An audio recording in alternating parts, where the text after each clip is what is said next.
하나님의 말씀 구약성경 욥기 9장 1절로 끝절 35절 말씀까지 읽습니다.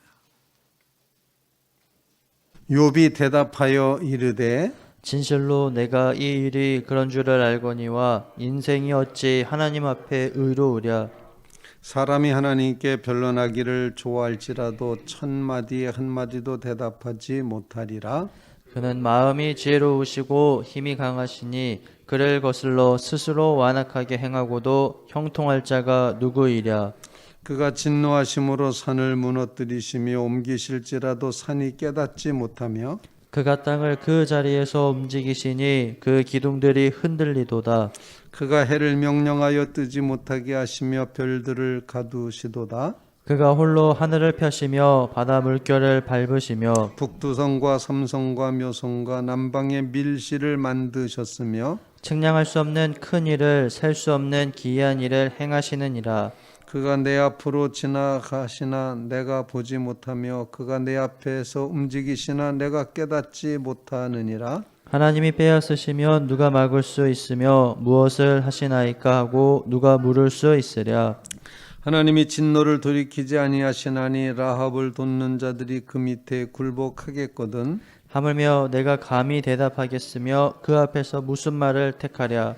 가령 내가 의로울지라도 대답하지 못하겠고 나를 심판하실 그에게 간구할 뿐이며 가령 내가 그를 부르므로 그가 내게 대답하셨을지라도 내 음성을 들으셨다고는 내가 믿지 아니하리라. 그가 폭풍으로 나를 치시고 까닭없이 내 상처를 깊게 하시며 나를 숨쉬지 못하게 하시며 괴로움을 내게 채우시는구나. 힘으로 말하면 그가 강하시고 심판으로 말하면 누가 그를 소환하겠느냐. 가령 내가 의로울지라도 내 입이 나를 정죄하리니 가령 내가 온전할지라도 나를 정죄하시리라. 나는 온전하다마는 내가 나를 돌아보지 아니하고 내 생명을 천히 여기는구나. 일이 다 같은 것이라. 그러므로 나는 말하기를 하나님이 온전한 자나 악한 자나 멸망시킨다 하나니 갑자기 재난이 닥쳐 죽을지라도 무죄한 자의 절망도 그가 비웃으시리라. 세상이 악인의 손에 넘어갔고 재판관의 얼굴도 가려졌나니 그렇게 되면 한 이가 그가 아니시면 누구냐. 나의 날이 경주자보다 빨리 사라져버리니 복을 볼 수 없구나. 그 지나가는 것이 빠른 배 같고 먹이에 날아내리는 독수리와도 같구나. 가령 내가 말하기를 내 불평을 잊고 얼굴 빛을 고쳐 즐거운 모양을 하자 할지라도 내 모든 고통을 두려워하오니 주께서 나를 죄 없다고 여기지 않으실 줄을 아나이다.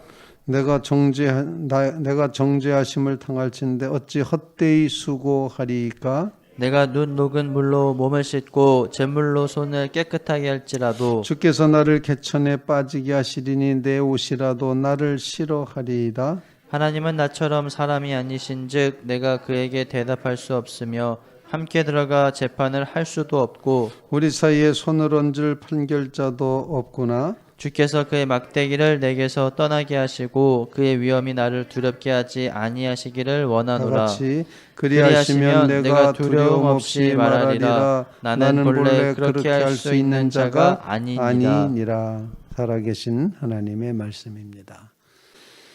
이 새벽을 깨어 하나님 앞에 기도하는 사랑하는 성도들 모두를 새벽에 도우시겠다 언약하신 하나님의 도우심이 여러분의 심령에, 여러분의 영혼에, 여러분의 삶에 넘치시게 되기를 주님의 이름으로 기원을 드립니다. 성경 말씀의 욥기는 욥을 어떤 신앙의 영웅으로 취급하지 않습니다.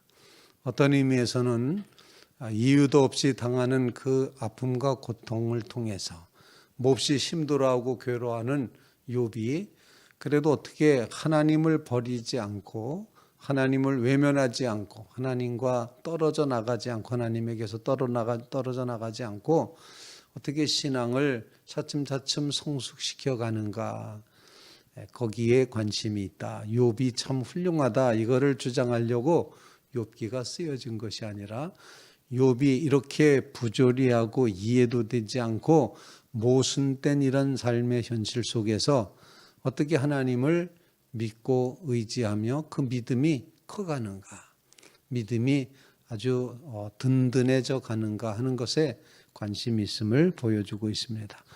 오늘 수앗사람 빌닷의 말에 대해서 아주 전통적인 그리고 이제 원리적인 그런 인간본론에 대해서 욥이 이제 대답을 하고 있는 그런 장면입니다.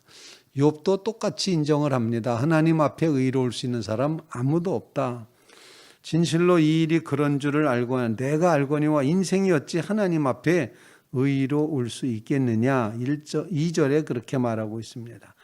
사람이 하나님께 변론하기를 좋아한다 할지라도 하나님의 1000마디 말에 한마디도 대답할 수 없을 거다. 이렇게 표현을 하면서 하나님은 마음이 지혜로우시고 힘이 강하시니 그를 거슬려 스스로 완악하게 행하고도 형통할 자가 누구겠느냐. 죄짓고 편안할 자가 누구겠느냐. 이렇게 이제 시작을 합니다. 욥도 빌닷이 말했던 인과응보론에 대한 것을 인정을 하고 수긍을 하고 그렇다는 거죠. 하나님 앞에 의로운 인생은 없다. 옳다라고 하는 그런 전제에서 출발합니다. 오늘 욥이 대답하고 있는 이 말 가운데는 이제 두 가지 사실을 우리에게 일깨워주고 있습니다. 그 첫 번째로다는 욥은 여전히 하나님의 주권을 인정하고 있습니다. 그래서 오늘 본문에 보면은 그가라는 표현이 계속 나오는 것을 보게 됩니다. 5절, 6절, 7절, 8절, 그 다음에 11절 계속해서 그가라고 이렇게 표현을 합니다. 하나님이 하신다. 하나님이 주인이시다. 하나님이 온 우주 만물에 대해서 주인이시고 하나님이 정말 주권을 가지고 계시다라는 그런 고백을 하고 있다는 것입니다. 우리 5절 말씀 한번 같이 한번 5절 6절 이렇게 한번 읽어보도록 하겠습니다. 시작. 그가 진노하심으로 산을 무너뜨리시며 옮기실지라도 산이 깨닫지 못하며 그가 땅을 그 자리에서 움직이시니 그 기둥들이 흔들리리로다.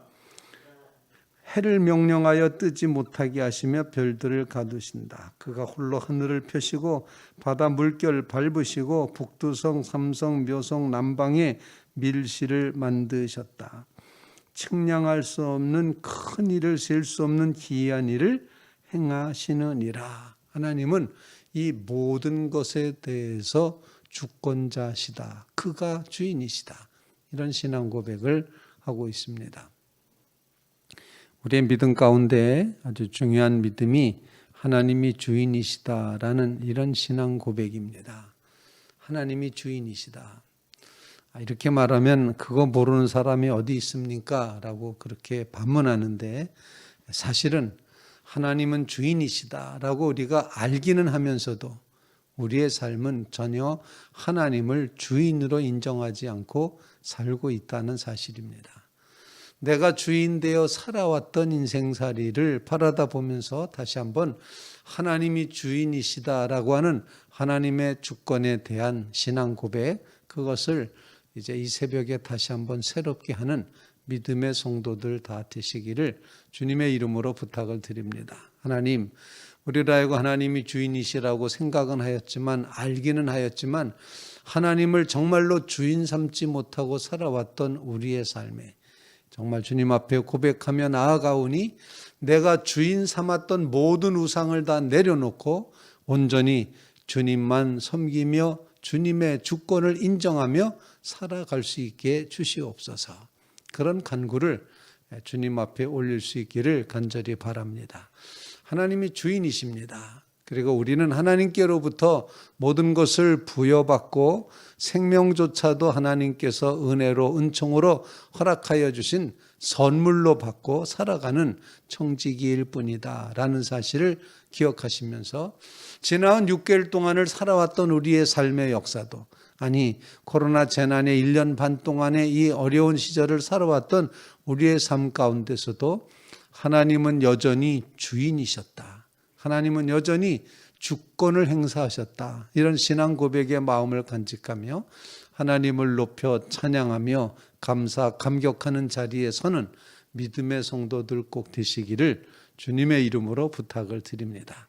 하나님의 주권을 인정하는 믿음, 하나님 주권 신앙, 이것은 성경이 끊임없이 강조하는, 끊임없이 우리에게 증언하고 있는 그런 말씀입니다.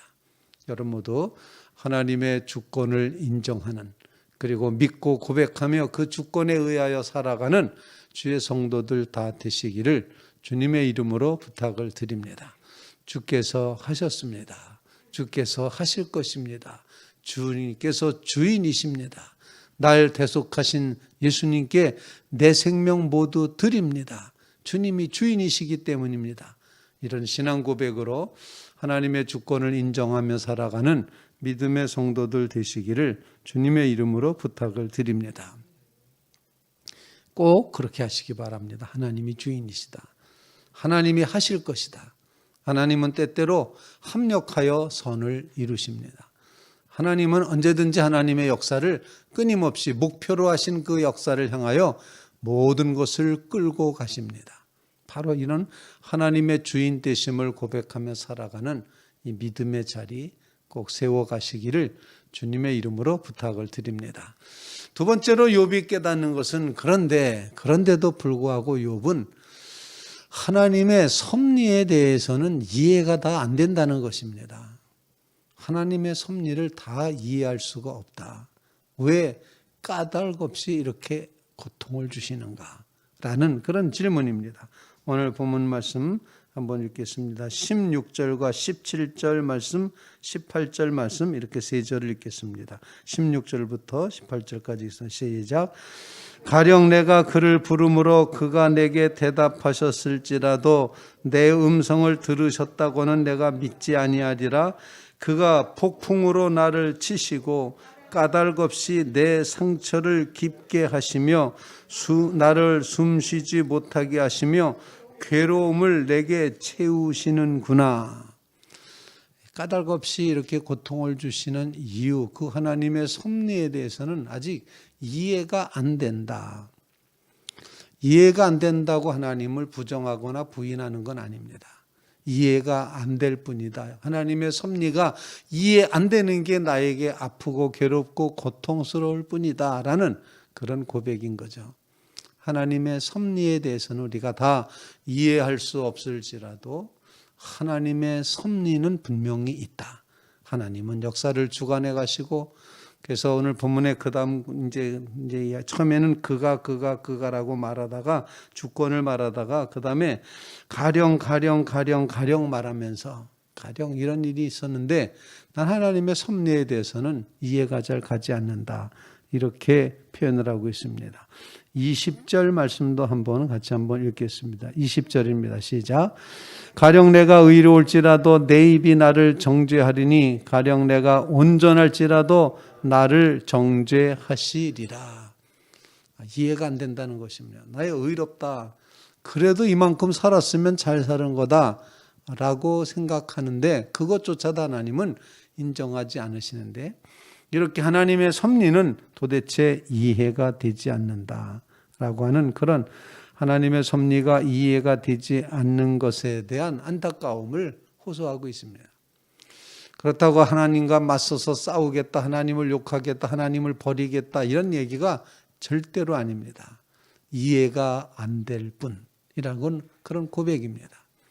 때때로 하나님께서는 정말 우리가 까닭 없이 큰 태풍이 지나서 우리를 몰아치기도 하시고, 오늘 본문에 있는 것처럼 이제 숨도 못 쉬게 하시고 괴로움으로 내게 채우시고 어찌할 바를 모르게 하시는 그런 순간이 있을 수 있다. 섭리는 이해가 안 된다. 하지만 결국에는 하나님은 그의 섭리대로 이루신다는 사실입니다. 여러분의 삶 가운데 하나님의 섭리를 깊이 묵상하면서 이것이 하나님의 섭리였구나. 하나님은 내가 이해할 수 없어도 하나님의 섭리는 계속 우리를 다스리시고 우리에게 역사하셨고 우리를 이끌어 주셨구나. 이런 신앙 고백을 간직하며 지금 당장의 아픔과 괴로움 때문에 좌절하거나 절망할 것이 아니라 하나님의 섭리를 믿으면 이해는 할 수 없지만 그럼에도 불구하고 내 원대로 마옵시고 아버지의 뜻대로 하옵소서 겟세마네 기도를 드리셨던 예수님의 기도처럼 하나님의 섭리를 끝까지 의지하고 나가는 믿음의 성도들 다 되시기를 주님의 이름으로 부탁을 드립니다. 하나님의 섭리는 변하지 않습니다. 그래서 예수님께서 하나님의 아들 하나님 자신인 예수님이 기도하시지 않았습니까? 원하신다면 이 잔을 내게서 옮겨주십시오. 이 섭리를 좀 바꿔주십시오. 그러나 내 원대로 마옵시고 아버지의 원대로 되기를 원합니다. 하나님의 섭리대로 되기를 원합니다. 라고 완전히 주님 앞에 굴복하고 항복하신 겟세마네 기도, 흐르는 땀이 피처럼 되었던 이제 절박했던 그 순간, 그럼에도 불구하고 이해는 할 수 없지만 왜 죽어야 되는, 왜 십자가를 져야 되는가 이해는 되지 않았지만 하나님의 섭리에 완전히 맡기신 예수 그리스도. 그래서 다 이루었다. 하나님의 섭리가 다 이루었다라고 선언하셨던 그런 모습을 우리에게 보여주고 있습니다. 주님 없이 살 수 없는 이 세상에 하나님의 섭리를 굳게 의지하며 살아가는 믿음의 성도들 다 되시기를 주님의 이름으로 부탁을 드립니다. 욥이 이렇게 하나님의 주권은 인정하면서 하나님의 섭리는 잘 이해가 되지 않지만 그럼에도 불구하고 세 번째로 욥은 오늘 본문 말씀에 보면 하나님 앞에 간절히 기도를 하고 있습니다. 하나님, 정말 괴롭고 힘드니 이 괴롭고 힘든 장면에서 비껴나가게 하옵소서, 벗어나게 하옵소서, 풀려지게 하옵소서 간절히 기도하고 있습니다. 소원을 말하고 있다라는 것입니다. 우리 34절 말씀, 35절 말씀 이제 다 같이 읽도록 하겠습니다. 34절입니다. 시작. 주께서 그의 막대기를 내게서 떠나게 하시고 그의 위엄이 나를 두렵게 하지 아니하시기를 원하노라. 그리하시면 내가 두려움 없이 말하리라. 나는 본래 그렇게 할 수 있는 자가 아니니라. 내게 소원이 있다면 내가 더 두려워 떨지 않도록 하나님이 채찍을 걷어주시기를 바랍니다. 그렇게 되면 나는 이제 두려움 없이 말할 수 있을 것입니다. 그러나 나 스스로는 그럴 수가 없는 존재라는 것을 잘 알고 있습니다. 나 혼자서는 두려움 없을 수가 없다. 하나님이 그거를 없애주셔야 된다. 그러니 하나님께 간절히 간구하오니 나의 소원을 들어주소서. 주께서 그의 막대기를 내게서 떠나게 해 주시옵소서. 주님의 위엄이 나를 두렵게 하지 말아 주시옵소서.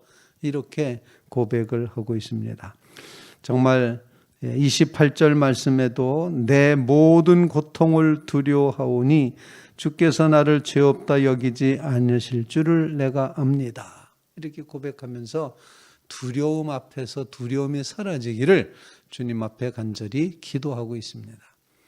우리의 삶에 닥쳐오고 있는 이 모든 어려움들을, 이 모든 두려움을, 이 공포들을 주님 앞에 아뢰면서 주님, 두려움이 사라지게 주시옵소서. 우리로 하여금 우리 혼자 살 수 없는 존재, 주 없이는 살 수 없는 존재이오니 걸어가신 주님이여 우리와 동행하시고 우리에게 은혜를 베푸셔서 모든 두려움이 사라지게 해주십시오. 강하고 담대한 믿음의 마음을 더하여 주시옵소서. 간구하며 고백하는 믿음의 성도들 다 되시기를 주님의 이름으로 부탁을 드립니다. 하나님의 주권을 인정하는 믿음 주시며 주님이 주인 되심을 믿고 고백하며 감사하게 하여 주시옵소서. 이해할 수 없는 하나님의 섭리 앞에 우리는 연약한 존재이오니 하나님이여 그 섭리대로 주의 뜻대로 이루시옵소서. 간절히 간구하며 우리의 삶에 두려움 없이 하나님 앞에 안겨있는 그 평안한 삶을 신뢰하는 믿음의 삶을 허락해 주시옵소서. 간절히 기도하는 귀한 새벽 되시기를 주님의 이름으로 부탁을 드립니다.